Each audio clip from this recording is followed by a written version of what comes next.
Seja mais uma vez bem-vindo a uma aula da formação Alzheimer, não importa o dia ou a hora, pega o seu café, pega a sua água e hoje nós vamos falar sobre atualizações nos critérios diagnósticos da doença de Alzheimer. Se você não sabe, em julho agora de 2023 aconteceu o congresso da Alzheimer Association, o maior congresso sobre o tema no mundo, onde foram propostas atualizações dos critérios diagnósticos segundo o NIA, que é o National Institute of Aging, junto com a Alzheimer Association. Lembrando que nós temos no mínimo dois critérios diagnósticos mais importantes, que é esse do NIA, e nós temos também do IWG, que é do International Work Group, e tem algumas diferenças importantes entre os dois critérios. Mas o que nós vamos falar hoje é sobre os critérios atualizados da Alzheimer Association. Então, pega o seu café, pega a sua água, o seu suco, enfim, e vamos lá. Essa apresentação foi dividida em duas partes. Primeiramente, eu quero te mostrar o problema que nós enfrentamos hoje com o diagnóstico da doença de Alzheimer e depois as atualizações em si dos critérios diagnósticos, finalizando com uma análise crítica minha, alguns pontos para discussão. Combinado? Então, basicamente, nós tínhamos uma visão antiga antes da doença de Alzheimer, e isso eu estou falando há mais de 20, 30 anos atrás, onde se o paciente se apresentasse ao seu consultório, ou ele era categorizado como uma cognição normal, ou um paciente já em estágio demencial. Posteriormente, nós vimos que não é tão bem assim. Os pacientes podem entrar num estágio, eles entram num estágio intermediário chamado comprometimento cognitivo leve, que é o CCL, ou seja, eles têm um contínuo da cognição normal, passando pelo CCL e evoluindo para um quadro demencial. E o diagnóstico de CCL, num artigo famoso de 2004 do Dr. Peterson, que eu tive a oportunidade de ter aula em Harvard, mostra esse algoritmo muito simples, mas muito completo, onde o paciente se apresenta com uma queixa cognitiva até você, você faz uma testagem objetiva e essa testagem, muitas vezes você precisa de uma avaliação neuropsicológica, ela não é compatível para a idade do paciente. Esse paciente ele não preenche critérios para demência, ou seja, ele não está enfrentando dificuldades nas atividades do seu dia por conta desse declínio cognitivo. Existe, de fato, um declínio, e aí é importante dizer que muitas vezes esse declínio, muitas vezes ele não é compatível, ele não é significativo para a idade, mas é significativo para a própria pessoa. Eu gosto de dar o exemplo do professor de física, pós-doutorado, da Universidade Federal aí do seu estado, aqui de Minas Gerais, em que na primeira avaliação neuropsicológica ele tinha um desvio padrão mais 3, ele estava muito acima do nível de inteligência das pessoas da mesma idade. Quando ele chega no seu consultório com a queixa cognitiva e sem critérios para demência, você repete a avaliação neuropsicológica com o mesmo neuropsicólogo, os mesmos testes, e aí ele cai para mais 1. Se você pega o gráfico ali, você vê que friamente, ele não vai preencher critérios para um declínio cognitivo segundo a idade das pessoas. Entretanto, há um declínio cognitivo segundo ele mesmo, o que preenche os critérios para comprometimento cognitivo leve também. E esse paciente tem essencialmente suas funções, suas atividades do dia normais. Bom, se ele preenche esses critérios, ele tem um comprometimento cognitivo leve. E a segunda pergunta é: o domínio da memória está ou não está afetado? Se esse domínio da memória está afetado, é um comprometimento cognitivo leve do tipo amnéstico. E a terceira pergunta é: este paciente tem outros domínios afetados além da memória? Se sim, é um comprometimento cognitivo amnéstico de múltiplos domínios. Se não, é um comprometimento cognitivo leve amnéstico de único domínio. Por outro lado, nós temos a possibilidade desse paciente se apresentar com um CCL que não é primariamente da memória. Esse paciente não tem a memória impactada. Então, é um CCL não amnéstico. E aí a gente vai se perguntar se ele tem um ou mais domínios afetados. Basicamente, essa é a classificação de comprometimento cognitivo leve. Quem dera fosse tão fácil assim na prática. A gente sabe que os pacientes se apresentam para a gente de maneira muito heterogênea e um dos confundidores é a diferença do que é o envelhecimento cognitivo normal do patológico. Esse gráfico ilustra bem as áreas cognitivas que sofrem um processo de perda ao longo dos 30 anos, a partir ali dos 30 anos, de maneira mais acentuada. A gente tem a velocidade de processamento, a memória de trabalho, a memória de longo prazo, incluindo a memória episódica, e aqui são os testes que são aplicados nesses pacientes e existe essa piora do seu resultado, né, da performance. Entretanto, às vezes até para confortar esses pacientes a gente fala, olha, pelo menos o seu vocabulário, a sua lista de sinônimos aumentou, porque a memória semântica, o conhecimento geral e a inteligência cristalizada, elas costumam ou permanecer estáveis ou até mesmo aumentar conforme a idade, como você viu na aula de cognição.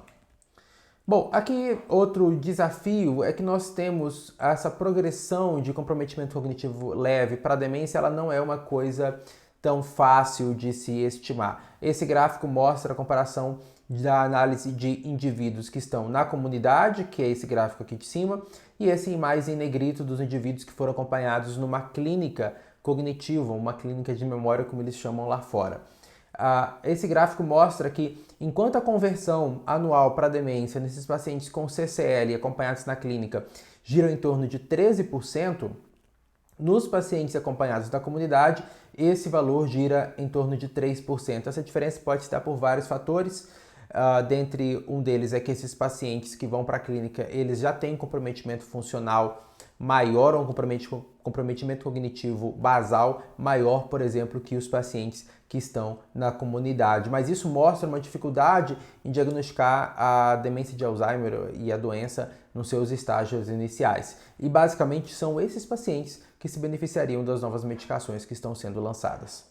Esse gráfico aqui é muito interessante, grave esse gráfico porque ele vai ser muito útil para toda a sua vida, que mostra que o diagnóstico clínico da demência ele não é tão fácil assim se a gente utilizar métodos patológicos para comparar qual é a patologia que de fato o paciente tem. Por exemplo, eu tenho aqui esses pacientes que foram categorizados clinicamente como provável demência de Alzheimer, provável doença de Alzheimer, e a gente tem esse N de 447, que foram os pacientes que foram estudados nesse estudo. Cerca de 20% desses pacientes que foram diagnosticados com provável doença de Alzheimer, eles não têm patologia da doença de Alzheimer quando vista a biópsia. 90% desses pacientes não têm só doença de Alzheimer, eles também têm patologia vascular. 75% dos pacientes também têm outras patologias, como corpus de Levy, TDP-43 e a esclerose hipocampal. Então perceba que nesse gráfico aqui, somente esse azul clarinho aqui corresponde à doença de Alzheimer pura. Ou seja, o fenótipo ele engana muito a gente, né? A gente não tem essa acurácia como a gente imaginava e a doença de Alzheimer pura é algo raro. Por isso que eu falo que quanto mais idoso é o paciente, quanto mais multifatorial é a demência, o cérebro tem áreas que são afetadas por alfa-sinucleinopatias, corpos de Levy, outras áreas têm placas beta-amiloides, outras áreas têm mais disfunção vascular, então o paciente ele não é tão simples assim quanto a gente imagina e a gente precisa melhorar o nosso diagnóstico. Então, um breve histórico. Partindo desse princípio, em 2018 foi criado o sistema ATN, que é uma tentativa da gente criar perfis patológicos desses pacientes com biomarcadores, e esse sistema ele se baseava na definição biológica da doença de Alzheimer, definindo que a doença de Alzheimer é uma doença biologicamente definida, você não precisa esperar os sintomas aparecerem. Esses pacientes têm alterações em biomarcadores muito antes dos sintomas. E aí eles criaram esse sistema e mostra que o A corresponde à patologia amiloide, ok? Então, os biomarcadores são tanto o PET amiloide de imagem, quanto o exame do líquor da relação a beta-42 a beta-40. A gente também tem o T, que corresponde à proteína tau, a taupatia, onde eu tenho tanto o PET tau, quanto a mensuração de proteína tau fosforilada, não é a tau total, tau fosforilada no líquor. Esses dois grandes marcadores são específicos para a doença de Alzheimer. Mas nós temos o N, que é um marcador não específico para a doença de Alzheimer. Ele é um marcador de neurodegeneração. Eu posso ter tanto exame de imagem, desde um FDG PET para ver metabolismo cerebral, até uma ressonância magnética. E a tau total, aí sim, faz parte de um exame de líquor de neurodegeneração, ok? Então, lá no seu exame de líquor, o que é específico para a doença de Alzheimer, mais específico, é a relação a beta-42 a beta-40 e a proteína tal fosforilada. Combinado? Isso em 2018.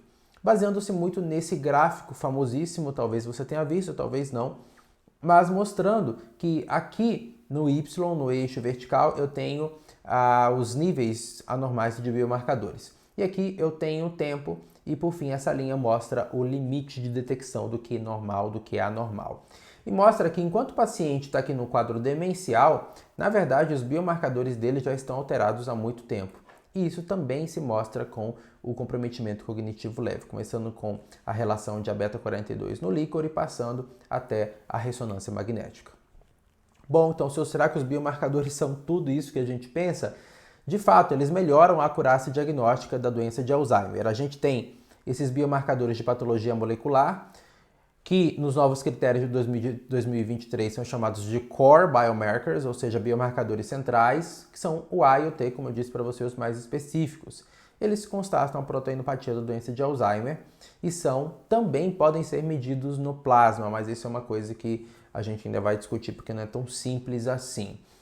E os biomarcadores de neurodegeneração, que são os não específicos, segundo os últimos critérios de 2023. Então, o que era A e T, somente A/T específicos se tornaram core, centrais. E o que era somente T se tornaram não específicos, ok? Então, apesar de avanços em diversos biomarcadores, o que nós temos de específicos para DA são esses. Mais recentemente, o PET-tal, o plasma, a mensuração no sangue, pode ser disruptivo, pode mudar a nossa prática clínica, mas carece ainda de regulação e testes regulatórios mais importantes, né? Por exemplo, eles não são regularizados pelo FDA, então eu tenho pessoalmente receio de usar esse tipo de biomarcador plasmático.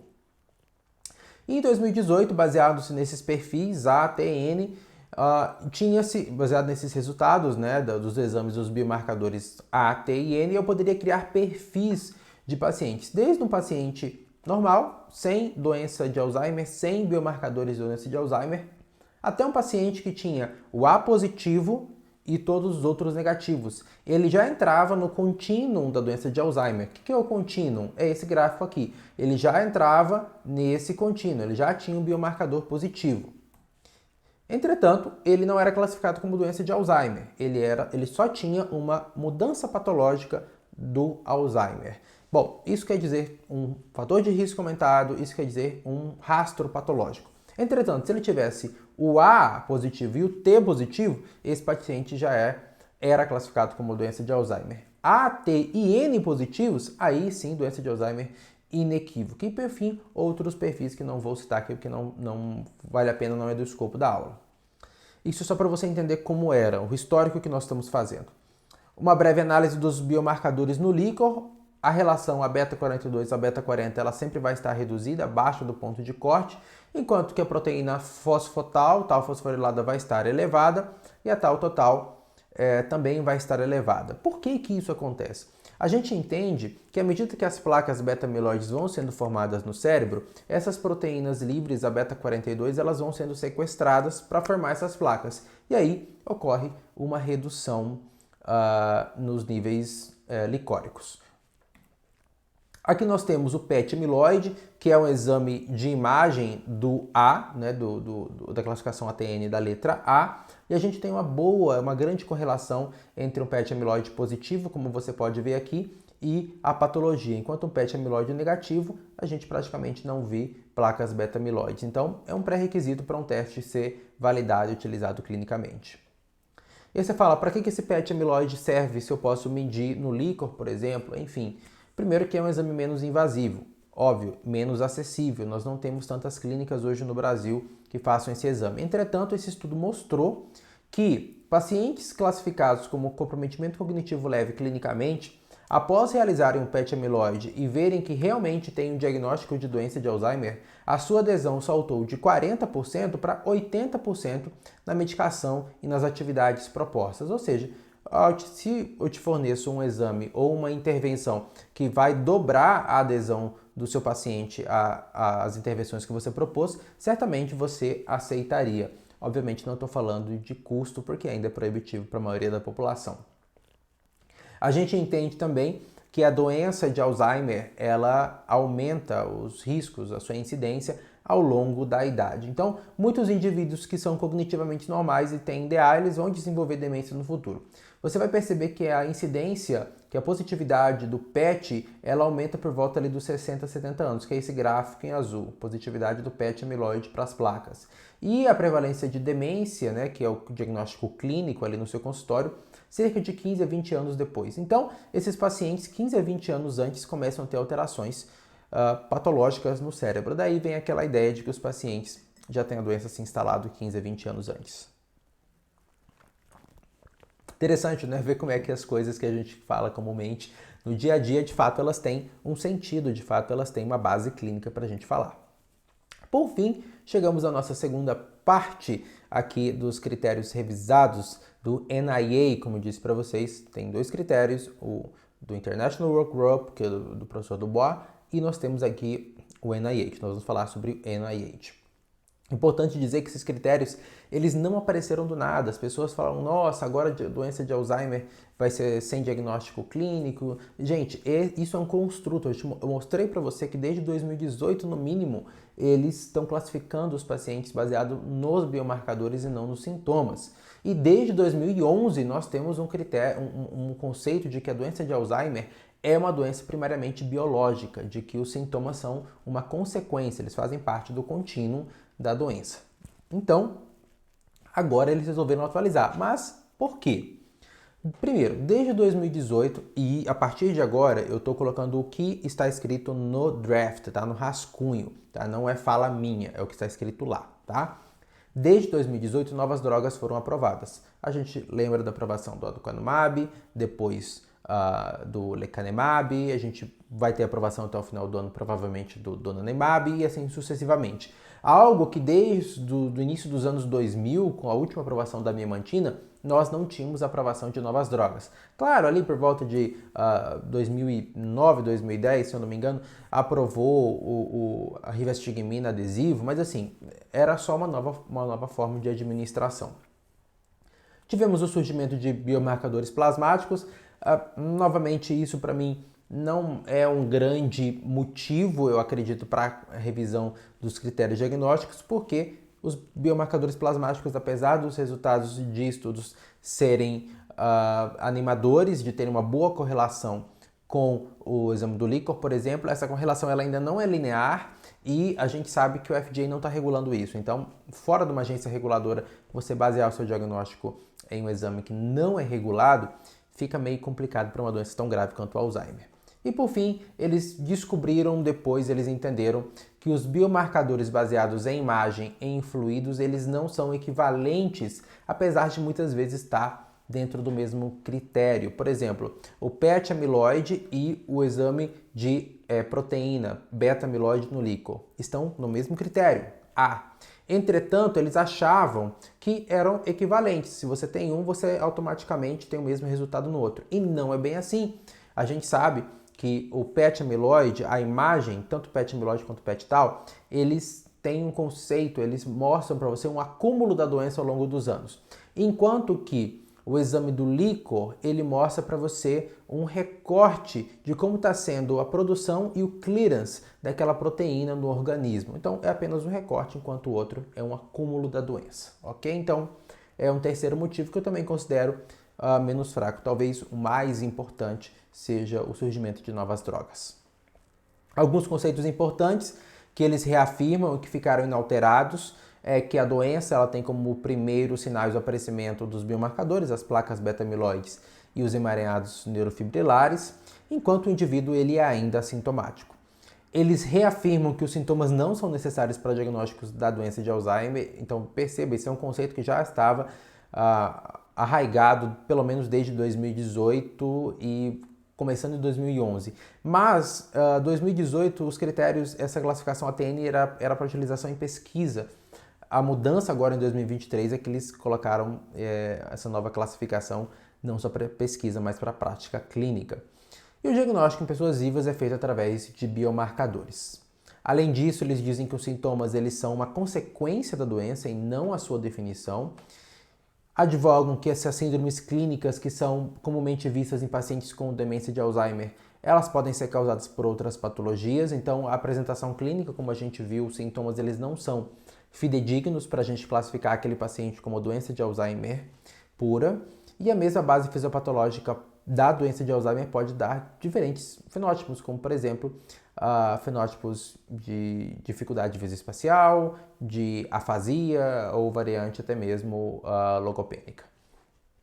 Então, em 2018, nós tínhamos esses biomarcadores, classificação ATN, que eu já mostrei para vocês, e agora isso mudou um pouco.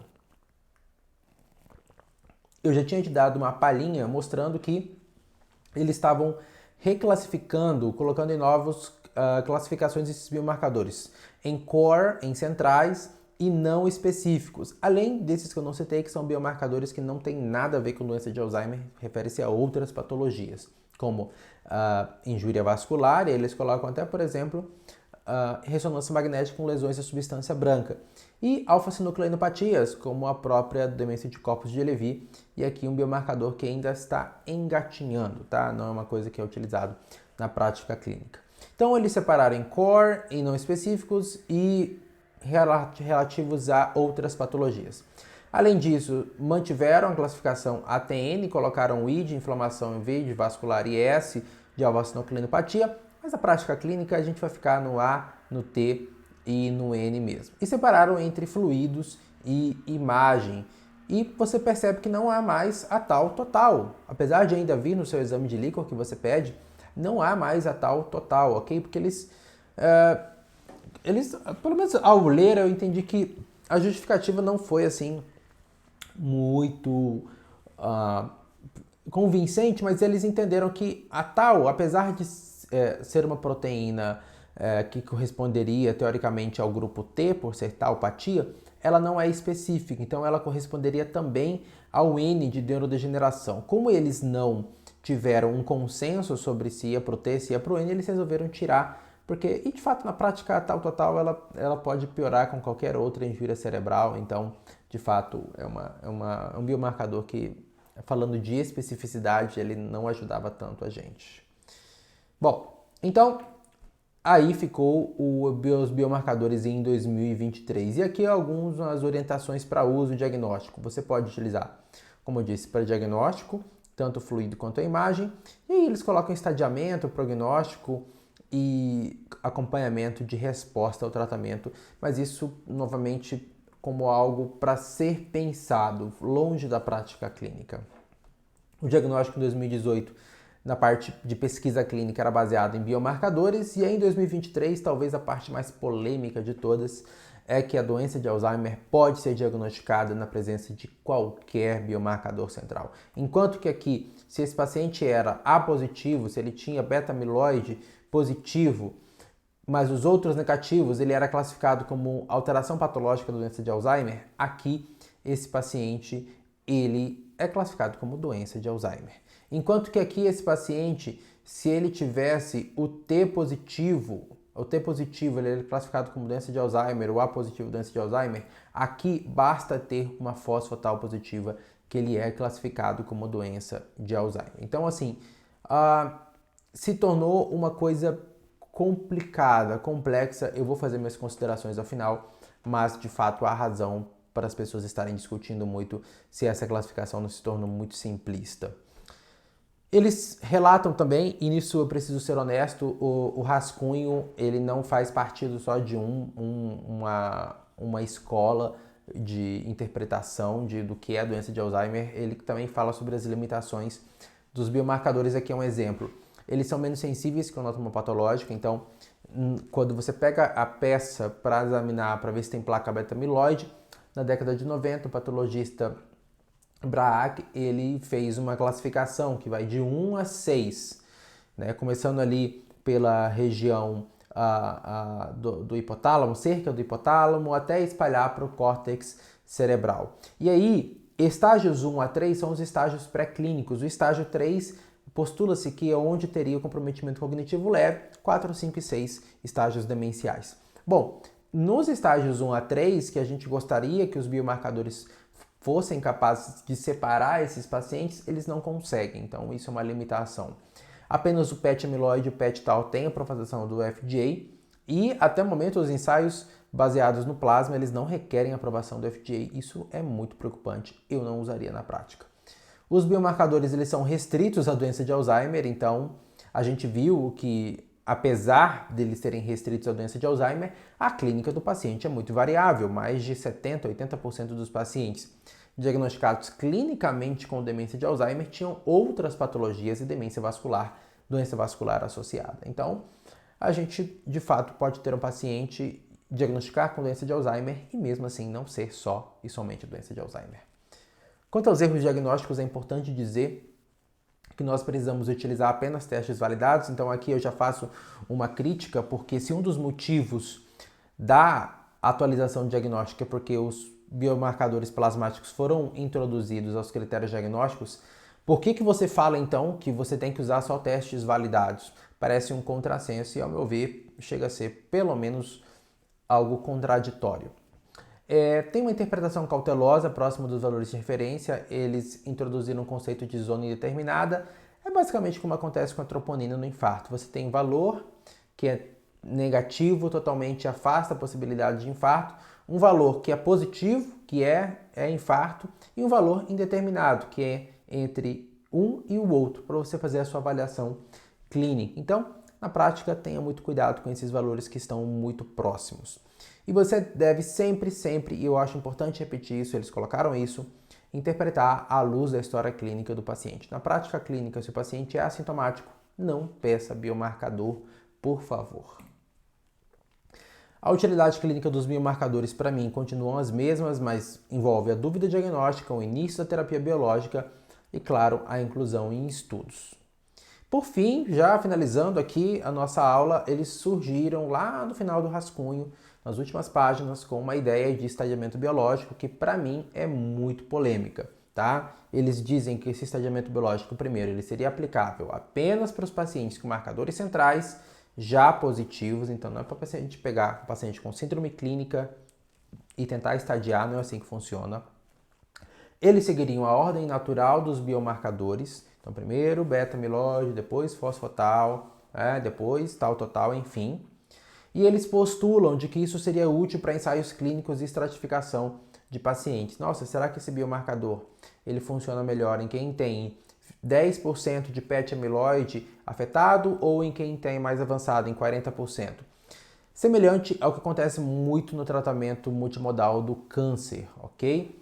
Eles advogam também que essa avaliação contínua do biomarcador poderia denotar uma progressão da doença, assim como é feito na estimativa da filtração glomerular na doença renal crônica ou, por exemplo, na hemoglobina glicada do diabetes. É complicado porque, na verdade, o paciente pode estar estável clinicamente na sua frente, piorando os biomarcadores, e, enfim. O que você vai fazer? Você vai indicar a institucionalização? Você vai indicar alterar a droga baseado somente em um biomarcador e não na clínica do paciente? Eu acho que estamos muito longe, estamos longe do que de fato acontece no câncer, porque nós temos um cérebro que se transforma diariamente, nós temos uma neuroplasticidade importante. E aí, digamos que você pega um paciente que ele está indo bem, a funcionalidade dele está preservada por um ano, está participando da terapia ocupacional, está indo bem, mas a placa beta-amiloide aumentou no PET amiloide. E aí você vai, orienta a dar mais uma infusão do anti-amiloide, do donanemab da vida, e esse paciente piora porque ele começou a desenvolver ARIA, que são as lesões inflamatórias relacionadas ao uso de anti-amiloide. Bom, você tratou um exame e você piorou a vida do paciente.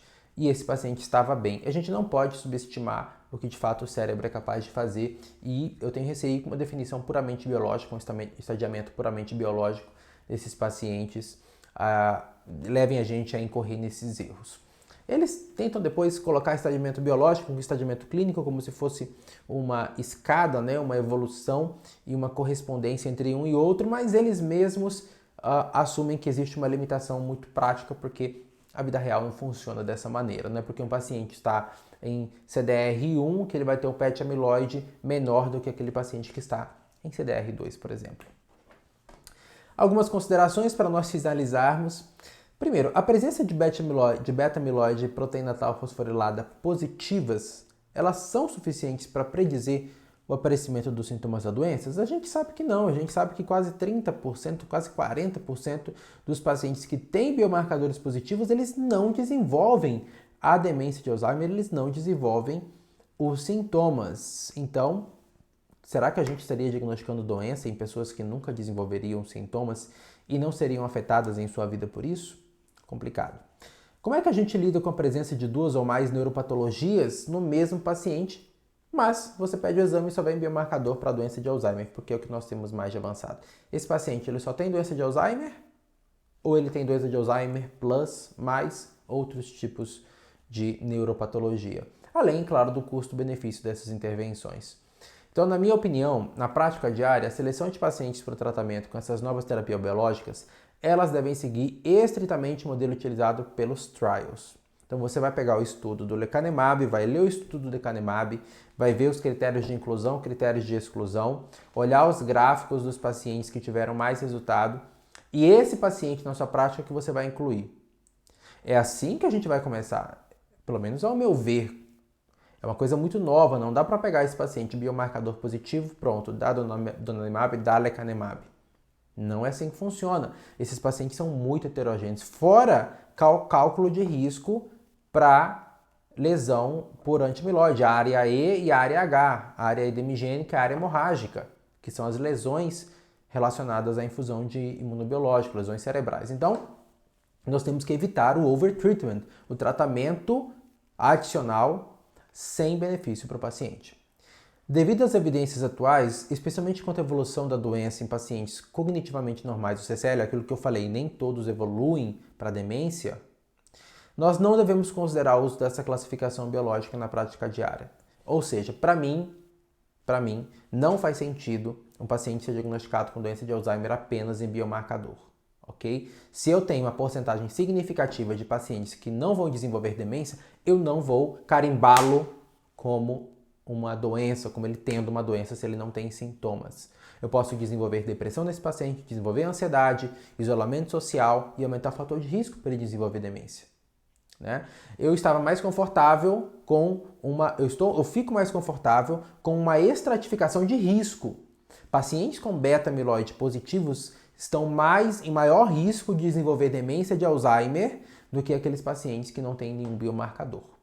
Então isso precisa ficar importante para a gente, ok? Em outras aulas nós vamos discutir outros critérios diagnósticos, por exemplo, do International Work Group, que eles caminham para um lado mais clínico. Entretanto, nós precisamos tirar algo de bom disso.